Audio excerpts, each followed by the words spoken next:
하나님의 말씀은 마가복음 6장 45절과 46절입니다. 마가복음 6장 45절과 46절.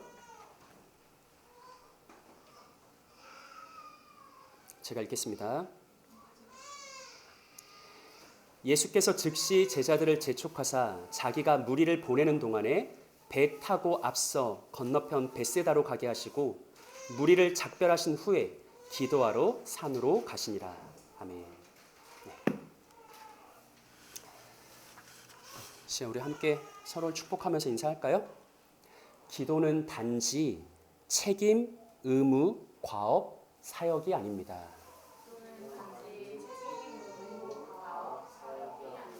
네, 한 번 더 인사하겠습니다. 기도는 진정한 쉼과 휴식이며 안식과 회복입니다.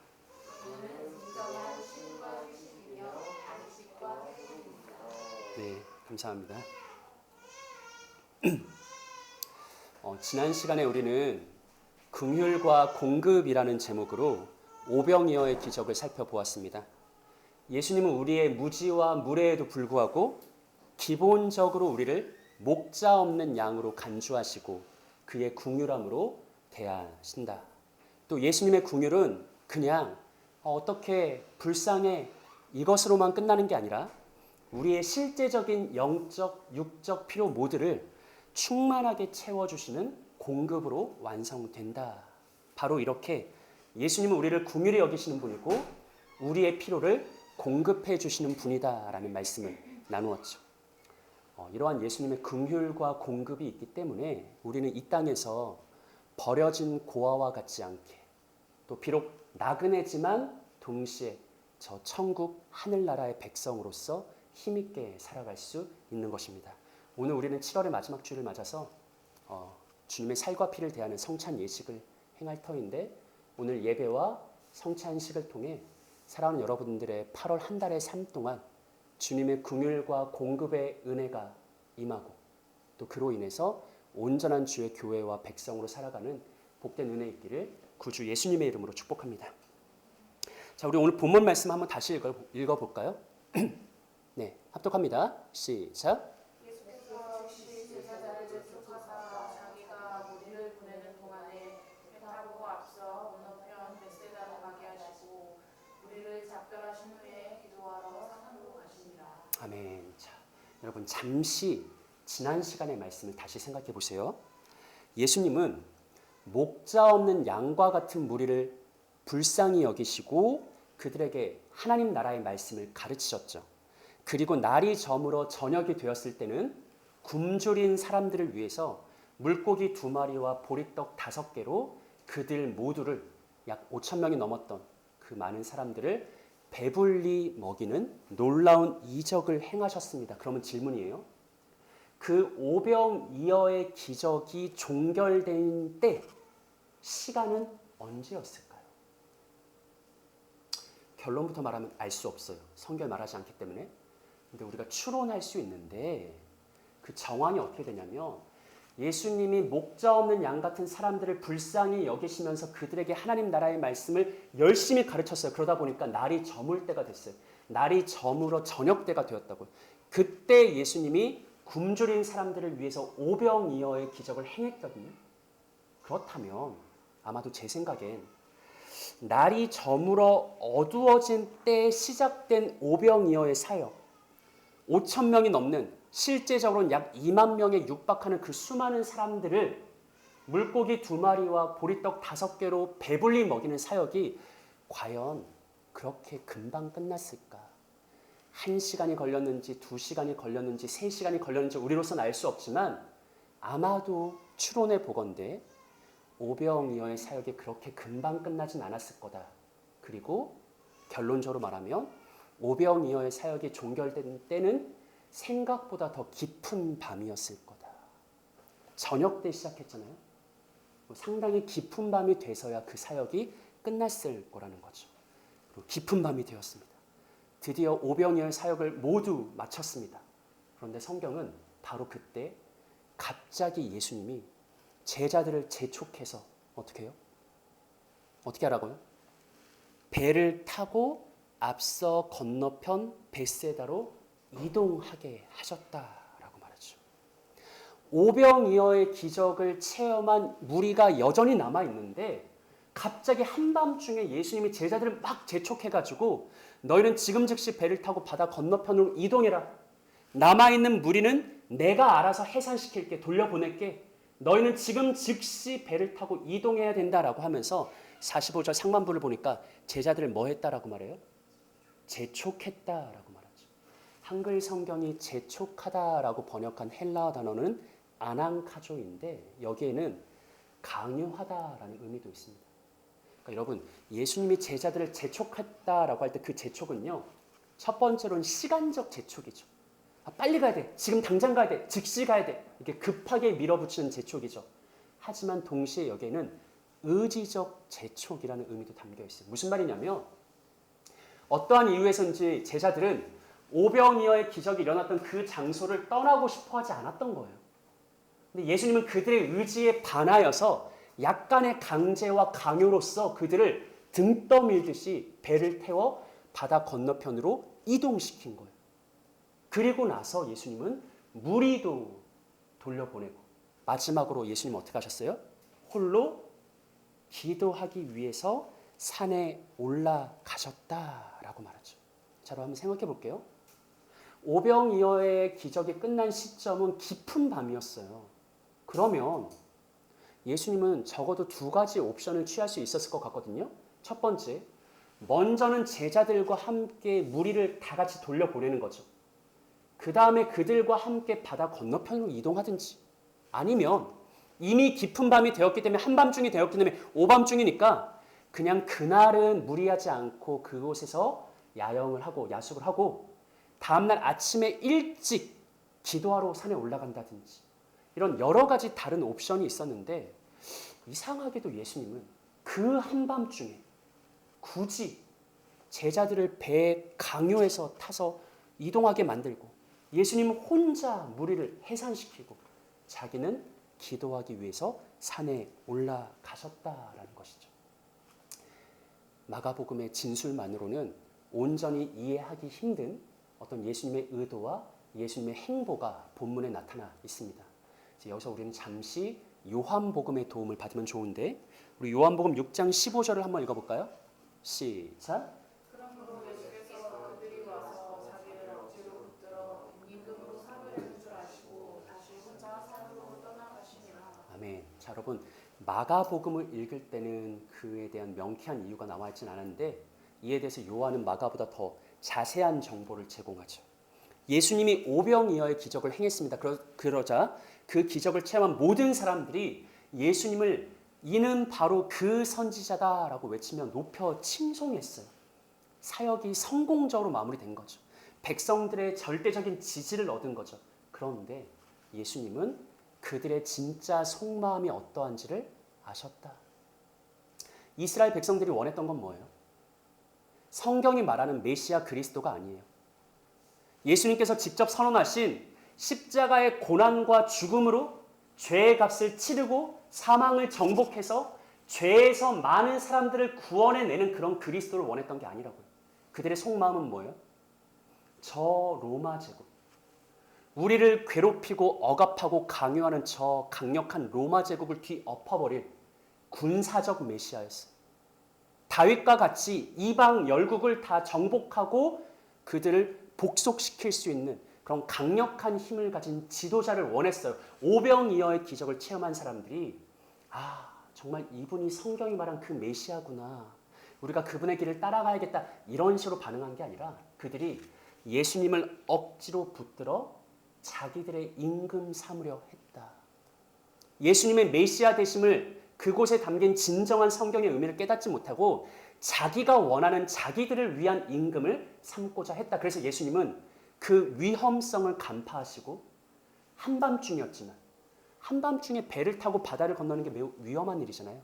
하지만 그럼에도 불구하고 그들의 잘못된 사상이 제자들에게 미칠 악 영향을 염려해서 즉시 그들을 재촉하고 강요해서 바다 건너편으로 이동하게 하신 것이죠. 그리고 예수님은 무리를 해산시키신 거예요.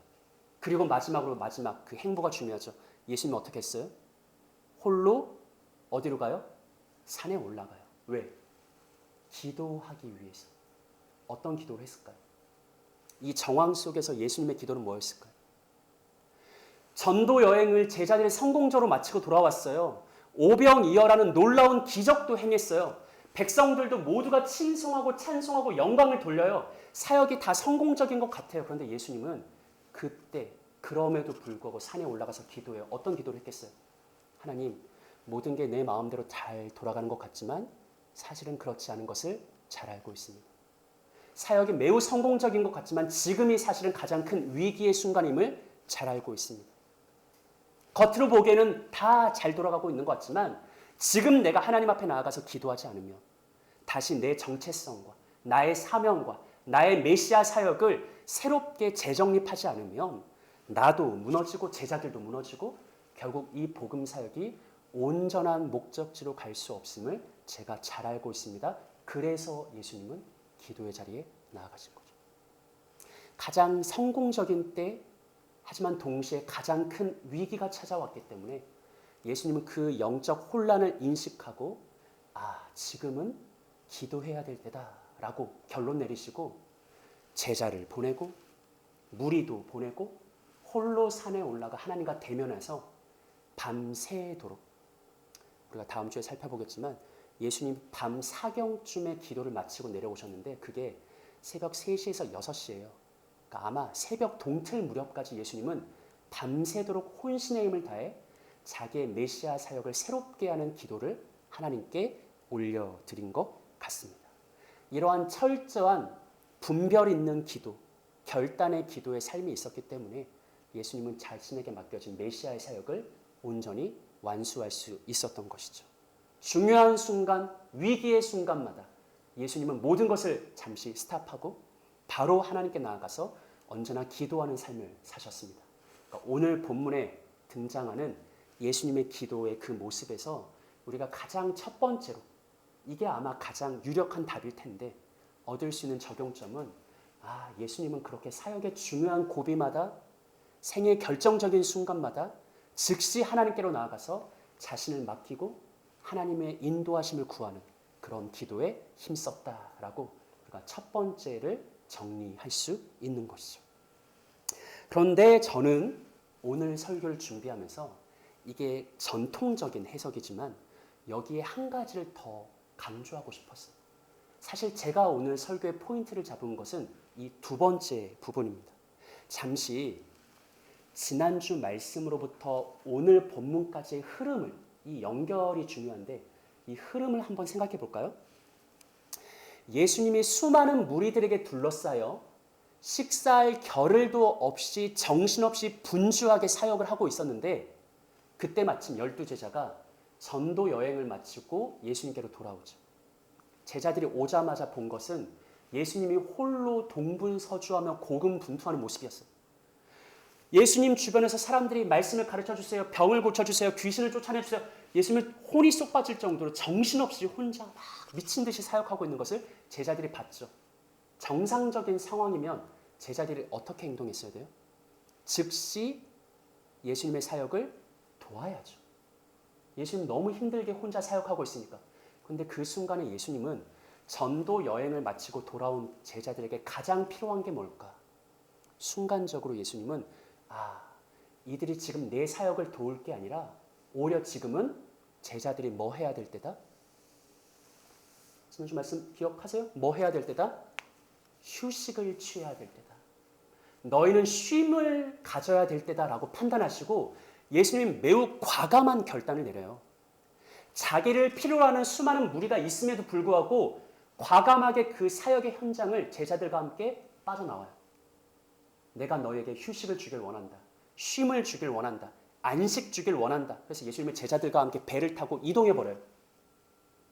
무리를 그냥 버리고 간 건 아니지만 예수님의 그 메시아 사역에 지금 무엇이 가장 중요한가 결단을 내리고 예수님은 그곳을 이동해버린 거죠. 자, 그런데 어떤 일이 벌어졌습니까? 정말 경악스럽게도 성경이 증언하는 건 뭐예요? 무리들이, 그곳에 남겨졌던 무리들이 가만히 예수님이 가는 걸 지켜보다가 아, 예수님이 저곳으로 이동하려고 하는구나. 그것을 그들이 미리 간파하고 열심히 달려서 예수님이 가려고 했던 목적지에 예수님보다 먼저 도착했어요. 거기에 진치고 기다리고 있었어요. 예수님은 제자들과 휴식을 가지려고 사역을 떠나서 제자들과 따로 한적한 곳으로 이동했는데 웬걸? 목적지에 내리자마자 예수님이 본 것은 예수님을 집요하게 추적해서 예수님보다 먼저 그곳에 기다리고 있었던 수많은 무리의 모습이었습니다. 제가 지난주에 이렇게 말씀드렸죠. 만약 저와 여러분이었으면 그때 어떤 생각이 들었을까? 그 무리를 보면서. 여러분들은 모르겠지만 저는 보는 순간 질려버렸을 거라고 말씀드렸죠. 야, 해도 인간들 너무한다 진짜. 내가 사역을 안 하겠다는 것도 아니고 더 좋은 사역을 위해서 잠깐 쉬겠다는 건데, 아주 잠시 잠깐 휴식을 가지겠다는 건데 그걸 용납하지 않고 기어코 쫓아와가지고 나를 고쳐라, 귀신을 쫓아내라, 그렇게 요구하는 무리들의 모습을 보면서, 그들의 집요한 모습을 보면서, 맹목적인 모습을 보면서, 염치 없는 모습을 보면서 우리는 분노를 느끼고 어떤 미움의 감정을 느꼈겠죠. 그런데 놀라운 것은 뭐냐면 예수님은 그런 무리를 어떻게 바라보셨다고요? 목자 없는 양으로 바라보셨다고. 야, 얘네가 이상한 게 아니라 목자가 없어서 이런 거야. 얘네가 집요한 게 아니라 굶주려서 그러는 거야. 얘네가 염치 없는 게 아니라 그만큼 간절해서 그런 거야. 우리의 눈으로 보면 정말 이상한 인간들인데 예수님은 나 정말 제자들하고 지금은 휴식해야 될 때야. 모든 걸 다 내려놓고 쉬어야 될 때야. 라는 마음으로 그곳에 갔는데 예수님은 쉬지 못하게 강요하는 무리를 보면서, 그러나 예수님은 그들을 목자 없는 양으로 불쌍히 여기시고 긍휼히 여기셨죠. 그래서 예수님은 해가 질 때까지 혼신의 힘을 다해서 또 하나님 나라의 말씀을 가르쳐요. 그리고 해가 진 다음에는 뭐 했어요? 물고기 2마리와 보리떡 5개로 5,000명이 넘는 모든 사람을 배불리 먹이고 입히고 공급하는 그 놀라운 구원의 사역을 행했다고요. 그리고 오늘 본문, 굉장히 깊은 밤이 된 거예요. 한밤중이 된 것이죠. 그때 예수님 어떻게 행하셨어요? 제자를 돌려보내고 무리도 해산시키고 예수님은 혼자 기도하기 위해서 산에 올라갔어요. 왜 그랬어요? 첫 번째 대답은 이거였지. 아, 예수님이 정말 하루 왼종일 늦은 밤까지 수고해서 애쓰고 사역을 했지만 그때는 너무나 중요한 순간이었기 때문에, 영적 위기가 찾아왔기 때문에, 영적 혼란이 찾아왔기 때문에 기도하지 않을 수가 없었다. 이스라엘 백성들이 예수의 메시아 되심을 이해하지 못하고 그분을 억지로 붙들어서 자기들의 군사적 왕으로 삼고자 했기 때문에 예수님은 그 순간 기도하지 않을 수가 없었다라고 우리가 첫 번째로 말할 수 있잖아요. 근데 저는 단지 그게 전부일까? 예수님이 기도하려고 산에 올라간 게 단지 그게 전부일까? 이런 생각을 해봤어요. 여러분 한번 생각해 보세요.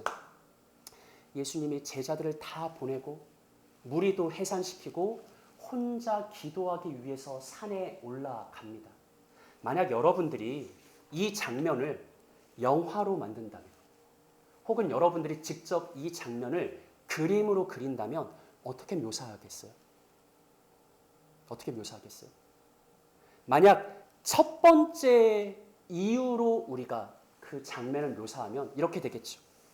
예수님이 오밤중이 되었지만, 과도한 사역으로 완전히 몸이 지쳤지만, 그럼에도 불구하고 예수님이 초인적인 의지를 발휘해서 이렇게 생각하는 거예요. 아, 그래도 내가 기도까지 마무리해야 사역이 끝나는 거지. 내가 하나님 앞에 나아가서 이 문제를 가지고 혼신의 힘을 다해서 기도해야 오늘 사역이 비로소 완결되는 거지. 몸은 지치고 무너질 것 같지만, 아니, 이럴 때가 아니지. 내가 각오를 다지고 의지를 다잡아서 하나님 앞에 기도하고 오늘 복음 사역을 완성해야지. 비장한 분위기로 엄청난 각오를 가지고 예수님이 무겁게 산에 올라가는 모습으로 우리가 묘사할 수 있겠죠. 그렇지 않겠어요? 저는 지난주부터 이어진 흐름 속에서 볼 때 어쩌면 예수님이 산에 올라가시는 장면은 그것과는 다를 수도 있겠다라는 생각을 해봤습니다. 예수님이 지난주부터 이슈가 뭐였어요? 예수님은 제자들과 함께 뭐 하길 원하셨죠? 쉼을 얻길 원했어요. 휴식을 가지고 싶었어요. 그래서 실제로 휴식을 가지려고 제자들과 함께 따로 사역의 현장을 이탈해서 배를 타고 한적한 곳에 나아갔는데 이게 웬걸? 예수님의 쉼을 용납하지 않는 무지하고 맹목하고 집요한 무리로 인해 예수님 쉼을 얻지 못해요. 그 순간부터 또 다시 사역을 해요. 해질 때까지 말씀 사역을 하고 해가 진 다음부터도 깊은 밤이 될 때까지 오병이어 사역을 쉼 없이 강행해요. 여러분, 그러니까 우리의 표현대로 하자면 본래 예수님의 계획은 휴식을 취하는 거였는데 연차를 내서 그날을 쉬려고 했는데 예정에도 없던 근무가 생긴 거예요. 초과 근무를 했다고요.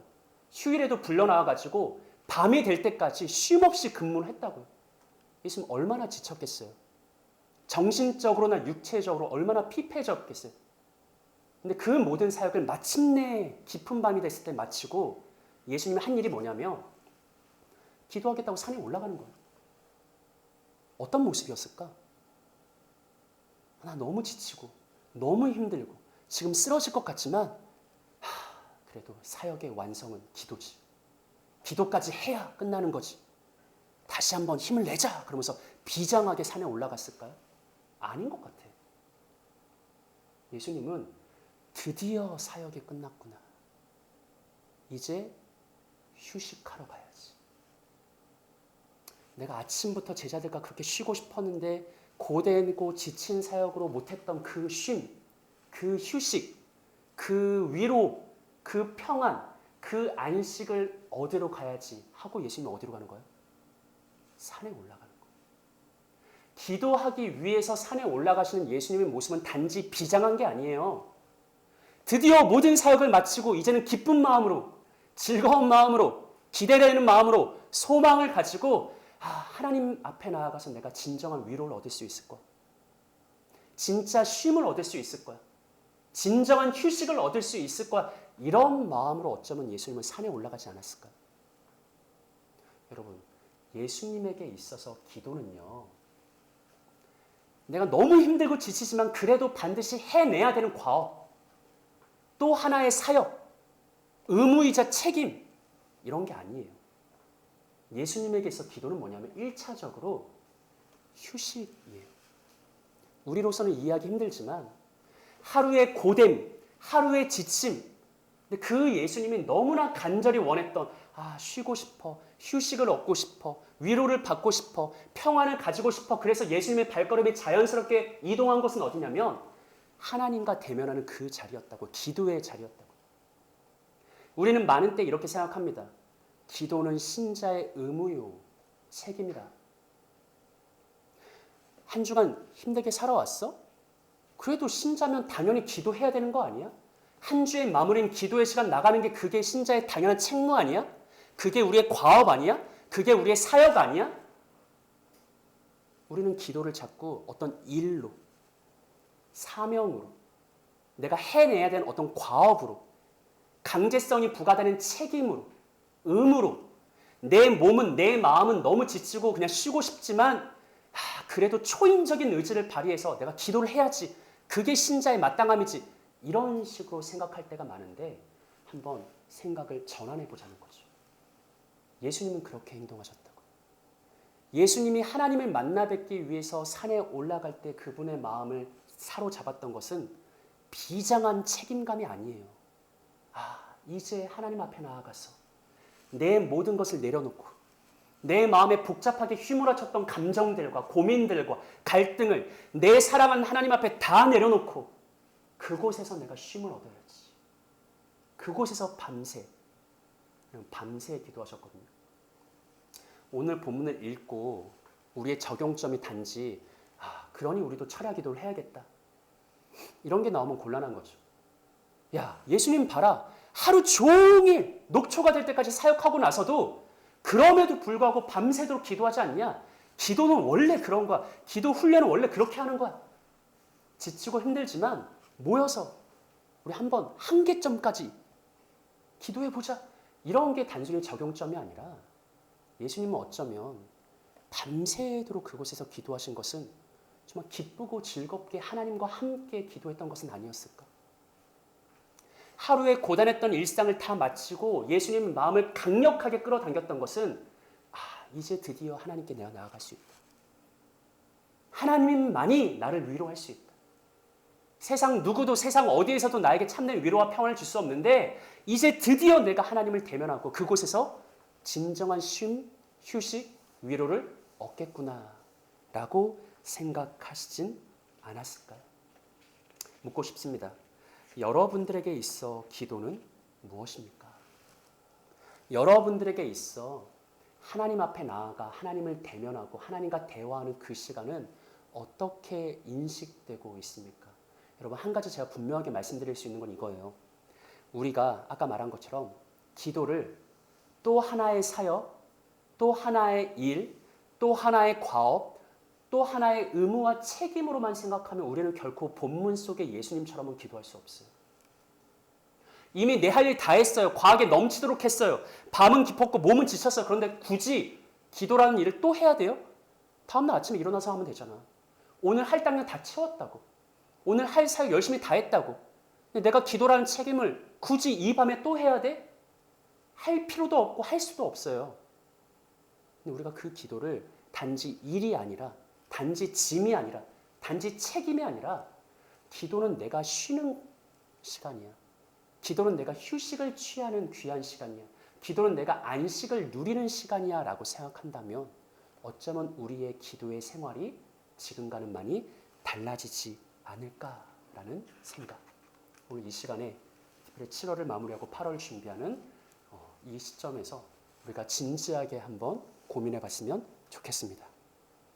여러분들 입장에서는 좀 말도 안 되는 목사님이 뜬구름 잡는 이상적인 이야기를 한다라고 생각할지 모르겠지만 저는 이런 생각을 했어요.